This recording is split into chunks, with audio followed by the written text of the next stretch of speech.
The Cobbler's Son. Long ago, in a bustling town, there lived a wealthy stockist. He was not just rich, he was powerful. He controlled the food grains, hoarded them in his warehouses, and raised the prices so high that the poor could not afford even a handful. The rich feasted while the poor starved. The stockist lived in a grand mansion surrounded by luxury. He had a son and a grandson whom he adored dearly. His heart was tied to his family, his wealth, and his possessions. But time spares no one. One day, the wealthy man passed away, and the law of karma began its quiet work. The man was reborn not in riches, but as the son of a poor cobbler. Their hut stood near the very mansion he had once owned. One morning, as dawn broke, the cobbler's little boy, barely 10, wandered hungry through the streets. His stomach growled, but there was no food at home. As he walked, his eyes lit up as he saw a rich man tossing away puffed rice and batasha, those round, crispy sweets made of jaggery. The boy stepped forward and asked, "Excuse me, sir, you are throwing this away.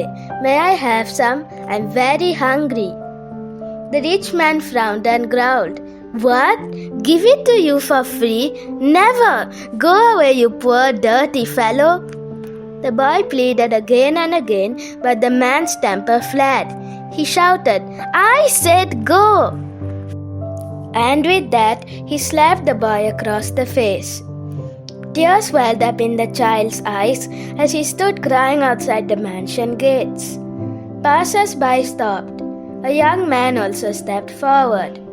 They asked, "Dada, ki hoiche?" "Brother, what happened?"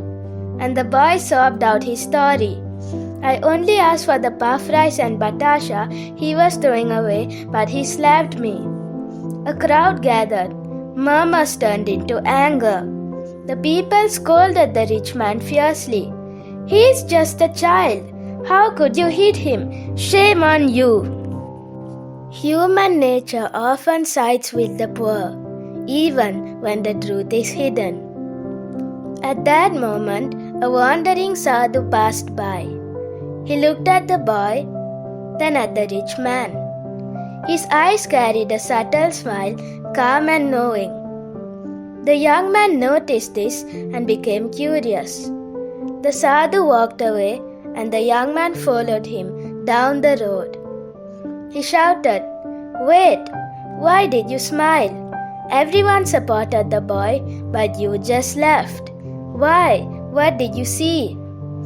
The sadhu stopped, his voice deep and mysterious.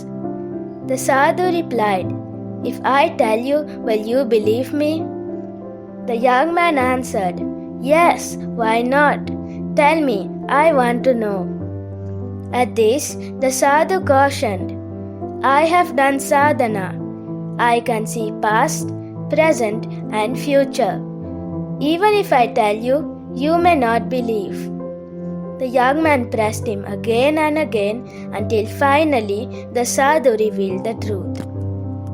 The sadhu, serious and grave, replied, "What happened was actually justified." "What?" the young man exclaimed. The sadhu continued, "That small boy is none other than the grandfather of the man who slapped him. In his past life, that small boy was the wealthy stockist who hoarded grains and deprived the poor. Because of his attachment to his mansion, family, and wealth, he was reborn near the same mansion. And because he deprived others of food in this life, he himself is deprived. Neither the small boy grandfather nor the rich man grandson recognize each other, and today he has received insults and a slap from his own grandson. It is the law of karma returning full circle." The young man stood stunned. The sadhu walked on, leaving behind a truth that echoed louder than the crowd's anger. Srila Prabhupada and our Acharyas used the incident of the Cobbler's son to show how every action brings its reaction. We also learn how material ties are temporary and shift with every life. Only by acting in Krishna consciousness does one rise above these temporary bonds. By remembering our eternal relationship with Krishna, we break free from the cycle of karmic reactions.